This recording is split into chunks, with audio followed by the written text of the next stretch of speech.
Hey Rebel Rouser, I'm Alan Voivod and this is Star Wars 7x7, your daily dose of Star Wars joy, and thank you so much for joining me for it. And thank you especially to the people who help make this show possible for you every single day with their support at patreon.com/SW7x7. Alright, I'm excited to share with you the first half of my conversation with Patrick Cotnoir. Patrick is the producer and talent booker for, among other things, the George Lucas Talk Show, which celebrated its 10th anniversary this year. It started off as a live show in New York City, and then it morphed into an online show during the pandemic, and since then it's been kind of a little of both, basically. If you're not familiar with it, in the show, comedian Connor Ratliff embodies a post-Lucasfilm sale George Lucas.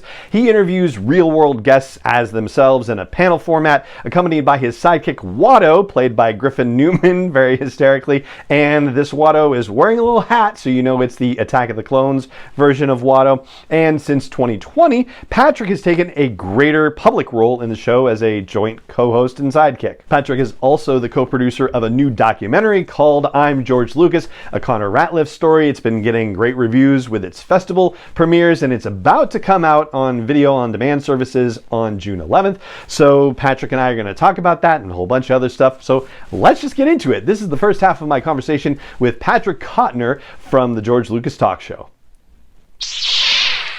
Patrick Cotnoir, welcome to Star Wars 7x7. How are you today? I'm doing so good. Thank you for having me. Oh, absolutely. I'm grateful that you are here on the show. And we are here to talk about I'm George Lucas, which is a Connor Ratliff Star Wars story. But we will get to that, and we'll also get to the show that inspired it, the George Lucas Talk Show, which is really funny and absolutely amazing and surprising all at once. But I want to get to know you a little bit first, if that's all right. So why don't you tell me and our listeners a little bit about your background, about what your history is all about, and what are the sort of things that put you in the right place at the right time to become a part of this whole adventure? Yeah, I mean, I went to college in New York City. I went to Pace University, and I started going to the UCB Theater a lot in New York, which is an improv theater that Amy Poehler and Matt Walsh and Ian Roberts and Matt Besser started. And it's sort of like, it's one of the improv theaters, you know, it's where a lot of people came through, you know, Donald Glover and Ellie Kemper, and like a lot of modern comedy stemmed from this theater.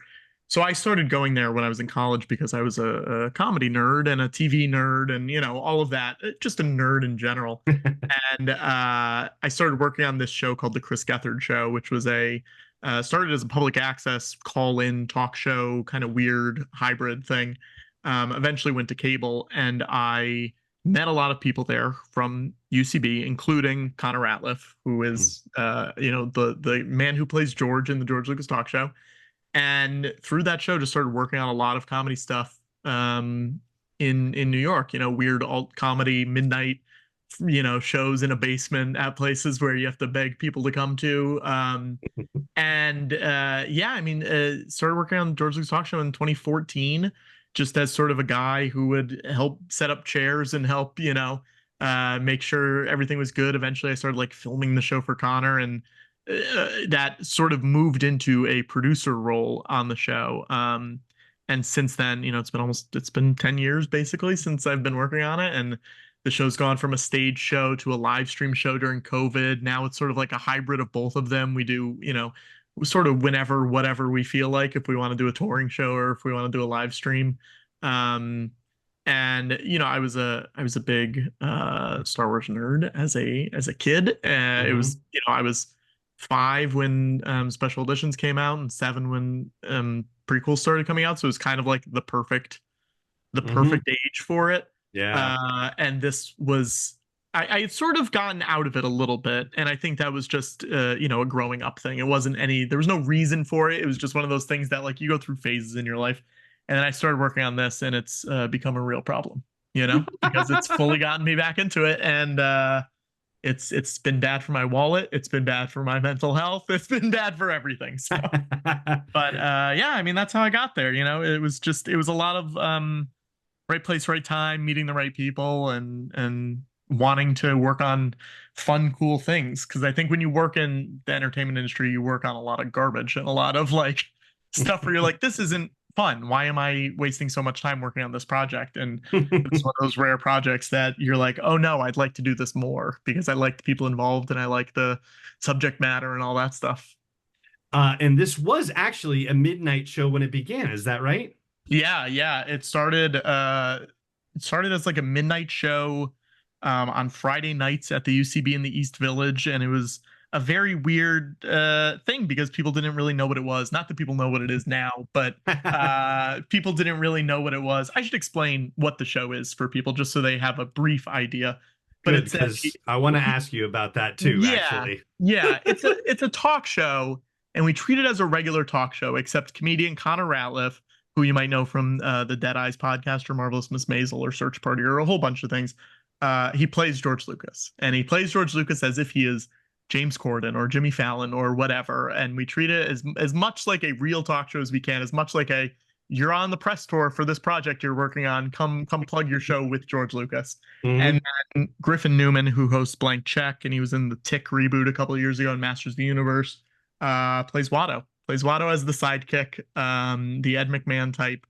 And we hang out on stage and we talk to all these people, and they have to act like they're really talking to George Lucas, which is, it makes me laugh every time when we have an insane guest and they're like, oh, well, George, you of course know about this. And I'm like, why is John Hamm treating him like he's George Lucas, or people who actually know George? It's very silly. He's buying the conceit, right? Like, they're buying in the conceit, which is amazing. It's amazing that we can force people to do that. And I really love it. But yes, it was a midnight show, and we would have people wander in and be like, is this really George? Like, and you would say like, well, don't you think it's weird that the real George Lucas would be doing a Friday show at midnight that is not sold out? Mm-hmm. And, they would not get it. But we had a really good, like recurring audience. Like, a lot of people would come every month, and this was like their time to hang out with this certain group of friends that would go to the show every month. And it became like a really weird, silly community in that New York comedy scene pre-COVID,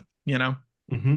So what was it then? I mean, since you have been a part of this documentary that we're going to be talking about a little bit later, I imagine that you've had the time to reflect on it, or at least certainly the impetus to reflect on this whole journey. Do you have a sense of what it was that was the spark for you when you were setting up chairs, like when you were seeing what Connor was trying to do? Like, what was it that made you say, I have to be a part of this?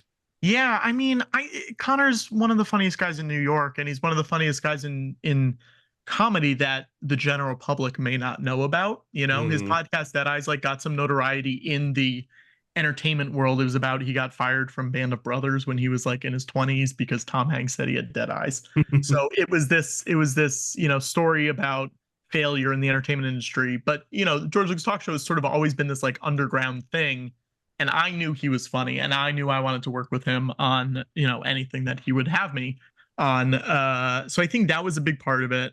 I really wanted to get in that scene, and I knew that this was a weird, fun, cool way to do that. And the Star Wars of it didn't hurt. It definitely didn't hurt. I think it was just this weird trifecta of things that, oh, this interests me. I want to be friends with him. I want to work with him. And I know that we can get, or at least at that point, I don't want to say I knew that we could get cool people to do it, but I had the feeling that if this kept going in a way that it felt like it was going to go, cool people naturally show up to Connor projects, no matter how long it takes.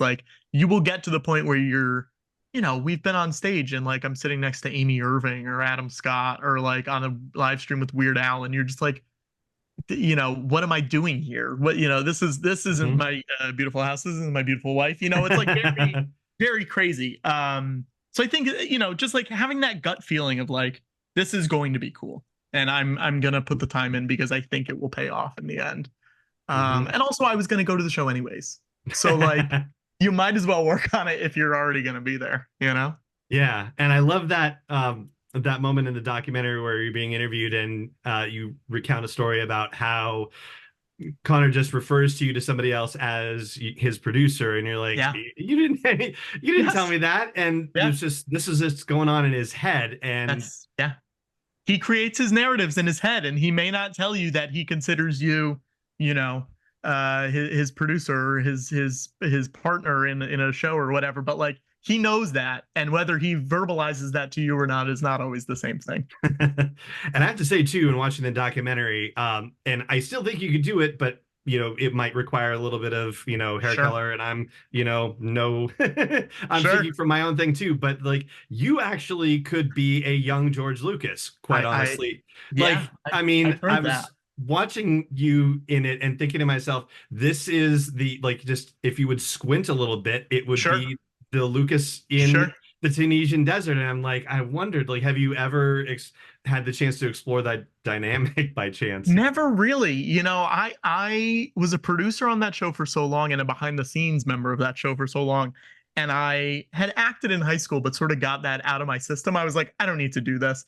And this show is like the thing where it's like, oh no, now I'm like a personality again on, in front of a camera or in front of an audience. So what happened? Like, I mean, because you were behind the scenes, and then did it start with the live stream and the COVID shows, or did it happen before then? I mean, what was it? Yeah, I don't know if you heard, there was a global pandemic and a lockdown. And well, for some people, there was a global pandemic and a lockdown. Yeah. Yeah. And we were all going crazy in our houses because the three of us especially were very locked down. We were being very cautious about things. I'm diabetic, so I was like avoiding as much as I could. And I was like, I'm not talking to people. I'm not seeing people.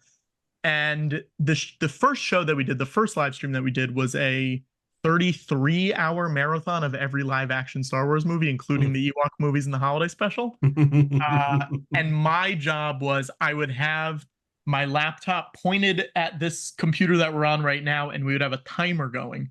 So if people were watching it, they could sync up to where we were in the movie. And because at that point, streaming, like live streaming capabilities were so that we couldn't even like share a screen with another timer on it or something. Okay, so there was no way to like tell people where you were in the thing. So we're like, I guess we're just gonna point a computer at another computer, and that's the way we're gonna do it. This was still when we were like, we'll be out of here in 2 weeks. Well, we're gonna figure this out. Yeah. And so I was like, I would pop on screen occasionally in the early hours of that thing. And then it just became like, I'm here. I might as well just be a part of it. I booked all the guests for this 33-hour thing. Like, let me interact. And then it sort of just evolved into like, I don't want to go crazy by only talking to my roommate for a very long time. So let me become a part of this. And it was their suggestion more than it was my suggestion. But it all, it worked out. It's been weird and fun. It's been a very strange saga, if you will, to borrow a word. And so now you are a co-host of the show. And so, what do people see when they, see the George Lucas Talk Show? What should they expect if they ever, tune into an episode or are able to see a show live? What is, and ultimately, like, what is the show? I know we talked about, like, the show it's Connor pretending to be a post Lucasfilm sale George Lucas, and and Griffin is the Attack of the Clones version of Watto, and you are yourself as a co-host. So but what ultimately is this experience about? I mean, it's insane. And the nice thing about this show is that everyone is different. Like, we don't really have a format to the show beyond, this is a loose talk show. It is loosely a talk show. But I think what you can expect is, if it's a live stream, it's either Connor and I or Connor Griffin and I talking to 1 to 2 guests at a time. Normally our live streams, we call them Irishman Pluses, which means our shortest live stream will be at least 1 minute longer than Martin Scorsese's The Irishman. So we'll usually talk to 1 or 2 guests for like 90 minutes to 2 hours, something like that. And then we'll sometimes have surprise guests pop on, or it'll just be us hanging out, being, fully, Griffin says this in the documentary, but a lot of the shows get big sleepover energy, which is what we strive for. It's, when you're hanging out with your friends and you're 7 years old and like, you know that you're getting in trouble, but you're trying to have fun still. That's kind of the vibe that we're going for. And things are getting sillier and sillier. Things are getting sillier, and we like having people on. We would have guests on. You'd have Weird Al on, you'd have Seth Meyers on, and you talk to them. But we would always try to not make it like a normal interview. we're not going to ask them the questions that other people would ask them. Like, we want to know about specific sketches that Seth wrote on SNL, or like, what was the catering like on SNL? Did you enjoy working on the movie American Dreams? Just like movies that like no one's talking about, things like that always interest us more. We always said that if we had George on the show, the real George on the show. Yeah, yeah. Connor says he would want to talk to him because I don't know if you know this, he was an additional camera person on Gimme Shelter, the Rolling Stones documentary. Yes, that's right. Yeah, yeah. At Altamont, but his camera jammed and no footage is in the movie of his. But Connor's like, I just want to know everything about that. Like, I don't care how did you come up with, Mace Windu? Like, that doesn't, it's not as exciting to me. You've heard those answers. You've heard him talk about those things. Like, let's talk to these people about the things that they never get to talk about. One of our things during lockdown was we would do fundraisers and we would watch entire seasons of a short-lived TV show. So we would do like Aaron Sorkin's Studio 60 or like 1600 Penn, the Josh Gad show. And we would watch every episode and have people on from the show to like talk about this, because we're like, no one has ever had a long form discussion about Studio 60 with the costume designer or with the like guy who's in 3 episodes or something like that. And weirdly, people in the industry have great stories. Like, who would have thought that these insane projects would yield good stories? So that is what you can expect, is like stories you're probably not going to hear anywhere else from these people talking about things that we love. And we love Star Wars. We love, whether fully love it or just can see the good things in a project where we're like, obviously this may not be the ideal movie or show for some people, but like, a lot of people don't like Attack of the Clones, but you can't deny that it like changed movie making in so many different ways, both just like shooting on digital, but also like there's so many different things that that movie changed the industry. I love Attack of the Clones, so like I don't have that problem, but we want to talk to people about the things that we care about, and I sort of don't really care if the audience cares about it, Okay. Because I think if I care about it, there's 3 other people that are like, whoa, I can't believe they just asked them about this movie that I saw once when I was 6, Right. And it is your caring, I think, that matters. I mean, it's not that you're just asking questions because you think it's the right question to ask, which, of course, I have a few questions that I think are the right questions to ask. So here we go. It's part of the process. Totally. But ultimately, it's about how you feel about it. It is about the fact that it's compelling to you. And even if it is something that is just so, out of left field, the fact that you're bringing the energy to it is what really matters. Totally. Yeah. As long as it's interesting to us and as long as we are having fun, that's all that kind of matters to us. When you're doing a minimum 3.5 hour, 4-hour show, you have to keep yourself entertained. And if people don't want to watch it, they don't have to watch it. And that's totally fine. We're very content with our niche audience, which has grown bigger, obviously, during lockdown and all that stuff. But like, we know where we are. We know our level. And if it gets any bigger than that, we don't have to worry about the guys who are like, there shouldn't be fires in space or whatever they're complaining about this week. Like, we're not big enough to have to worry about the cranky boys online, and that's really great for us. So, it's good. It's good at the level that we're at. Yeah, you actually, that dovetails into a couple of things. Leslie Headland just said recently that in an interview that the filmmaking advances that Lucas pioneered for the prequel trilogy made it possible for filmmakers like her to actually be able to get into the movie making industry and the television industry. And like, I think that's absolutely fantastic.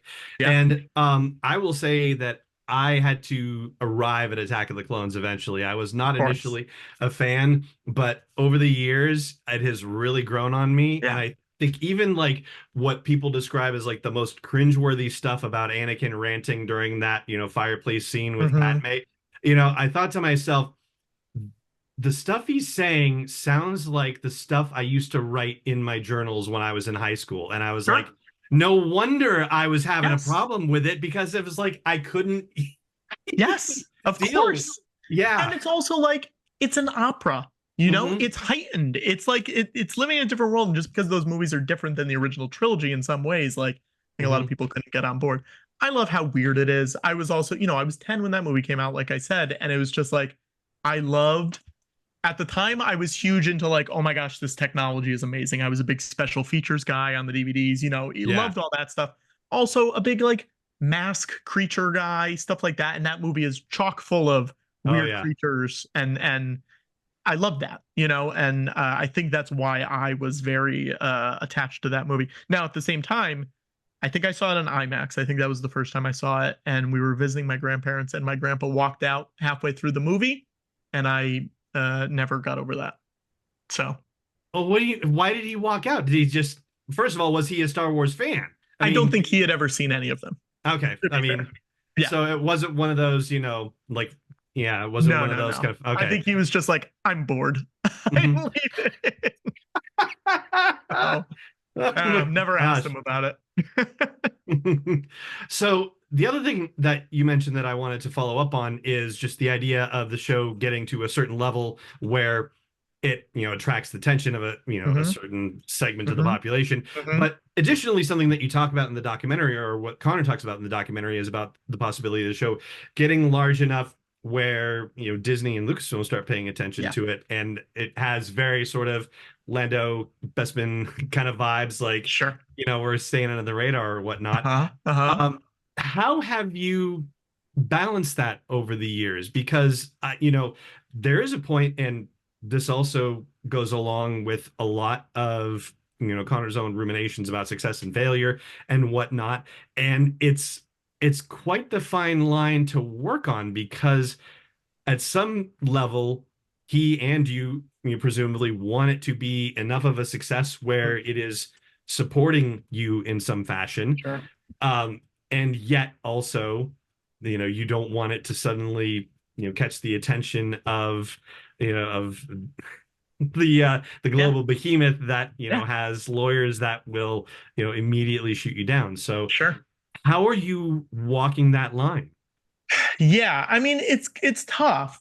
I think, look, at this point, the three of us know enough people in that world that know about and are fans of the show that if something were to have happened, it would have already happened. Okay.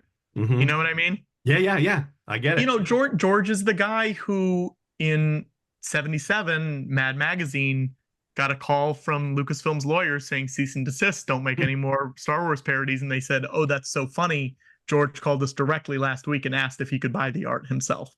So like he likes that kind of stuff. He's not been the guy to shy away from parodies, and not that this is a parody necessarily, but like, he doesn't shy away from, people having fun with his creations. And I think we are fine as of now. Now, when we were in our nascent days, when people couldn't see what it was and it was not being released to the public, I think it was maybe a little more aware of it, being like, if they don't know what this is, we could get shut down just because it has his name on it. But I think at this point we've been going long enough, and we've said this publicly, so I'll say it now. We've done 2 shows at San Francisco Sketch Fest, which is a comedy festival that happens every year in San Francisco. And obviously we always send the ask, we extend the invitation, we say if he is around and would like to do it, we are welcome, we would love him. You're just up the road. And both times we've gotten responses saying, look, we talked about this, we had a real conversation about this. Whether that means he was involved in the conversation or it's the publicist having the conversation is a little unclear, but it's always like, we wish you the best, have fun, he can't do it this time, please keep asking, which is fascinating to me. I mean, that is about as good an answer as you can get. Like, it's close to a, not endorsement, but acknowledgement, and you're good to go in my book. As I think you're gonna get. So I don't know. It doesn't really, we don't stress about it anymore, because Connor also says in the documentary, he says, I obviously, if he said you want us to shut down, we would listen to you, but also know that I would find another way to make this happen. Yes. So we're all weasels. We're all squirming around trying to do things that maybe are not as legally sound as could be, but it's fine. And I don't think we've made anyone mad about it. So Yeah. Who knows? Who knows? Yeah, and have you officially hit the 10-year anniversary? Yeah, I think it was January. I want to say it was January of this year. So yeah. Gotcha. Congratulations. I'm Thank you so about much. 6 months behind you. My 10th-year anniversary is in July. Insane. I mean, you put out so much more content than we put out, so it's very impressive. But it's 7-ish minutes at a crack, so probably ultimately it adds up to that is true. If we're doing 33-hour marathons, maybe it's about the same. That's about a month, I think, for me. All right, we're going to pause the conversation there. We'll pick up with the rest of it tomorrow. So that is going to do it for this episode of the podcast. If you enjoy this daily dose of Star Wars joy, please help me help more people find it for their daily lives. You can do that by just telling people. That works really well. You can also tell algorithms with things like ratings and reviews and likes and subscribes and follows and joins and comments and all that good stuff. And you can even help me produce this podcast on a daily basis, and it won't cost you more than a cup of coffee or a couple of cups of coffee if you want to go for that. You can learn more about the support levels at patreon.com/SW7X7, and thank you for considering that. And it just remains for me to say thank you so much for joining me for this episode as always, and may the Force be with you wherever in the world you may be. 7x7 is not endorsed or sponsored yet by Lucasfilm Limited, Disney, or 20th Century Fox, and is intended for entertainment and information purposes only. Star Wars, the Star Wars logo, all names and pictures of Star Wars characters, vehicles, and any other Star Wars related items are registered trademarks and/or copyrights of Lucasfilm Limited, or their respective trademark and copyright holders. May the Force be with them. All original content is copyrighted by Star Wars 7x7. We hope you love it.